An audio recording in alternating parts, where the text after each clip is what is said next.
Oke, bismillahirrahmanirrahim. Assalamualaikum Assalamualaikum warahmatullahi warahmatullahi wabarakatuh. wabarakatuh. Alhamdulillah, salatan wassalaman ala rasulillah. Wa ba'du.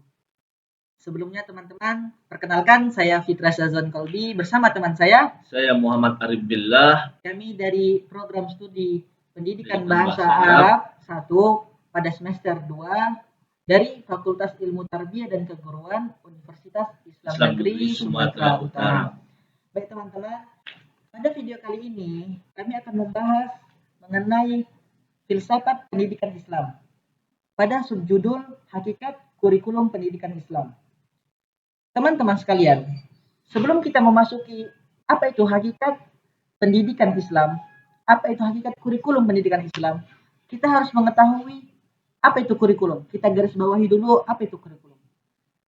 Di sini diartikan kurikulum adalah program pendidikan yang disediakan oleh sekolah yang tidak hanya sebatas bidang studi saja dan kegiatan belajar saja, akan tetapi meliputi atau mencakup segala sesuatu yang dapat mempengaruhi perkembangan dan juga pembentukan pribadi para peserta didik. Oke teman-teman, setelah kita mengetahui apa itu kurikulum yang telah saya katakan tadi, maka kita harus mengetahui apa itu hakikat dari kurikulum pendidikan Islam. Maka kepada teman saya, Saudara Arif Billah, akan menjelaskan apa itu hakikat dari kurikulum pendidikan Islam. Kurikulum merupakan salah satu komponen yang sangat menentukan dalam suatu sistem pendidikan. Karena itu, kurikulum merupakan alat untuk mencapai tujuan pendidikan dan sekaligus sebagai pedoman dalam pelaksanaan pengajaran pada semua jenis dan tingkat pendidikan. Tujuan pendidikan di suatu bangsa atau negara ditentukan oleh falsafah dan pandangan hidup bangsa atau negara tersebut. Berbedanya falsafah dan pandangan hidup suatu bangsa atau negara menyebabkan berbeda pula tujuan yang hendak dicapai dalam pendidikan tersebut, dan sekaligus akan berpengaruh pula terhadap negara tersebut. Oke, maka itulah arti hakikat pada kurikulum pendidikan Islam. Dan kurikulum, karena kami dari program studi bahasa Arab, maka kami harus mengetahui apa itu kurikulum di dalam bahasa Arab. Maka kurikulum di dalam bahasa Arab dikatakan yaitu manhaj. Manhaj adalah jalan, adalah thariqah. Jadi kurikulum adalah manhaj. Bagaimana manhaj kita dalam belajar, bagaimana manhaj kita dalam mengajarkan apa yang kita miliki, dan bagaimana manhaj kita untuk menyampaikan ilmu-ilmu yang telah kita miliki atau sedikit ilmu yang telah kita miliki. Maka adapun secara terminologi, para ahli telah banyak mendefinisikan kurikulum.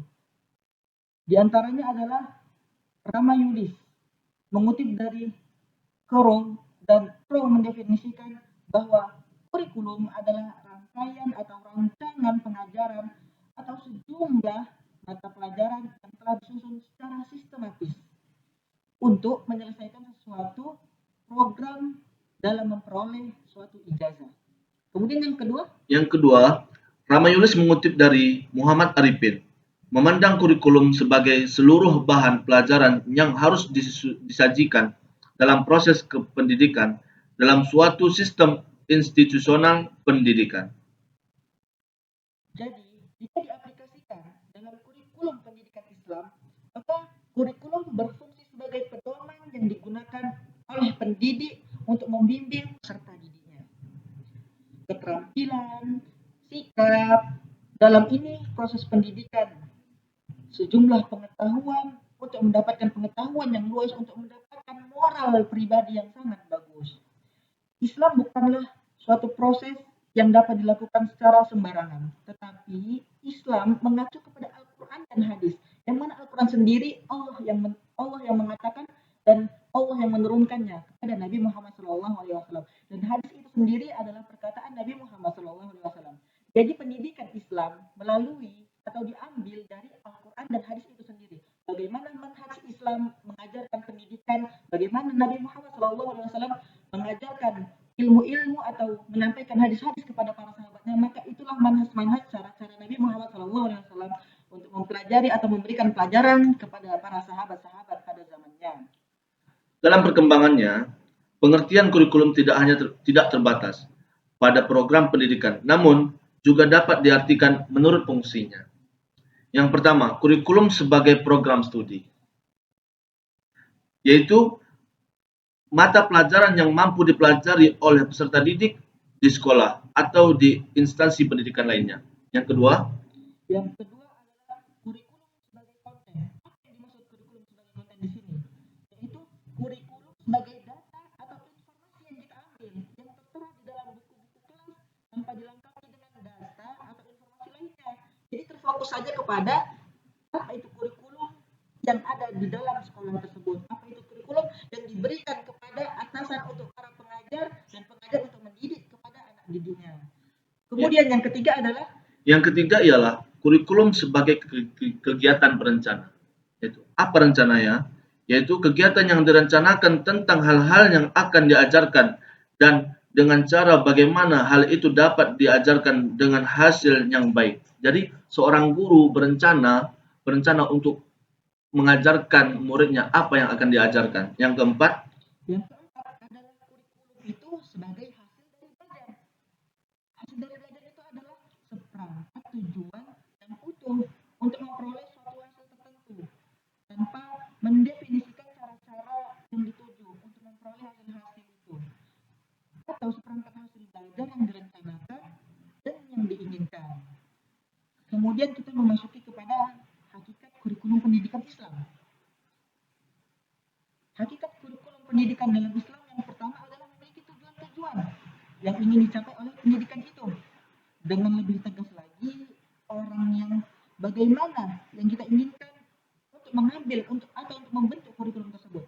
Kemudian pengetahuan atau knowledge, pengetahuan informasi-informasi atau data-data atau aktivitas dan pengalaman dari mana terbentuknya kurikulum tersebut. Dan bagian inilah yang disebut dengan mata pelajaran atau di dalam dunia perguruan tinggi adalah mata kuliah.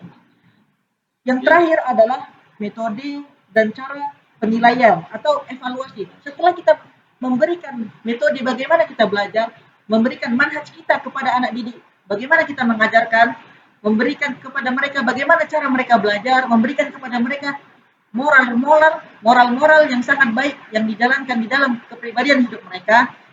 Dan setelah itu kita memberikan pelajaran-pelajaran di dalam kelas dan memberikan ujian. Setelah itu semua kita kerjakan, maka bagian yang terakhir yang dapat kita ambil adalah kita harus mengevaluasi bagaimana dan apa yang telah mereka kerjakan. Apakah itu maksimal dan apakah itu kurang maksimal. Maka disinilah kurikulum pendidikan Islam mengajarkan bahwasanya setelah pembelajaran itu selesai, kita wajib mengevaluasi apa yang telah kita berikan dan apa yang telah kita ambil dari mereka. Setelah kita mempelajari hakikat kurikulum, kita masuk ke asas-asas kurikulum pendidikan Islam. Yaitu yang pertama ialah kerangka dasar kurikulum pendidikan Islam. Kerangka dasar kurikulum pendidikan Islam itu terbagi, salah satunya yaitu tauhid. Apa itu tauhid? Tauhid sebagai kerangka dasar kurikulum harus dimantapkan semenjak masih bayi. Dimulai dengan memperdengarkan kalimat-kalimat tauhid seperti azan atau iqamah terhadap anak yang baru dilahirkan. Ini menurut Ramayulis 2008-155. Dengan ketauhidan, kita dapat mewujudkan tata dunia yang harmonis, yang penuh tujuan, persamaan sosial, persamaan kepercayaan, dan lain sebagainya. Kemudian kerangka yang kedua adalah kita itu dari asas-asas kurikulum pendidikan Islam adalah diwajibkan kepada kita untuk membaca. Karena membaca adalah jendela dunia. Karena membaca pintu dari segala arah. Karena membaca juga perintah dari agama Islam. Apa itu perintah dari agama Islam? Ayat yang paling masyhur, yang pertama kali turun ke bumi, yang pertama kali turun atau diturunkan oleh malaikat Jibril kepada Nabi Muhammad SAW, yang paling masyhur adalah Quran surah Al-Alaq ayat 1 sampai dengan 5. Yang mana ayat pertamanya adalah Iqra, yaitu membaca, atau dalam arti Iqra tersebut adalah fi'il amr, yang berarti adalah fi'il atau pekerjaan atau kata perintah dengan arti Iqra adalah bacalah. Maka dari sinilah kita dapat mengambil kesimpulan bahwasanya kerangka pendidikan dalam agama Islam adalah kerangka pendidikan agama Islam atau kerangka pendidikan Islam. Yang pertama adalah tauhid, kemudian yang kedua adalah membaca. Karena membaca adalah perintah dari Tuhan Yang Maha Esa. Setelah kita mempelajari kerangkanya, kita akan masuk ke dasar kurikulum pendidikan Islam, yaitu ada 3, psikologis, sosiologis, dan filosofis. Yang mana psikologis menurut Herman yang digunakan untuk memenuhi dan mengetahui kemampuan yang diperoleh dari peserta didik dan kebutuhan peserta didik. Yaitu yang kedua, dasar sosiologis yang digunakan untuk mengetahui tuntunan yang sah dari masyarakat setempat. Dan yang terakhir adalah, dan ini adalah akhir dari video kami, yaitu dasar kurikulum yang terakhir dalam pendidikan Islam adalah dasar filosofis yang digunakan untuk mengetahui keadaan semesta atau keadaan tempat kita sendiri atau keadaan bagaimana hidup kita sendiri. Maka inilah dasar-dasar kurikulum pendidikan Islam dan inilah hakikat dari kurikulum pendidikan Islam. Maka sekianlah dari kami, mahasiswa pendidikan bahasa Arab semester 2. Dan apabila banyak kesalahan pada video kami, mohon dimaafkan karena kami juga di sini masih belajar dan terus akan belajar. Demikianlah, wabillahi taufiq wan najah, ma'assalama, akhirul kalam, wassalamualaikum warahmatullahi wabarakatuh.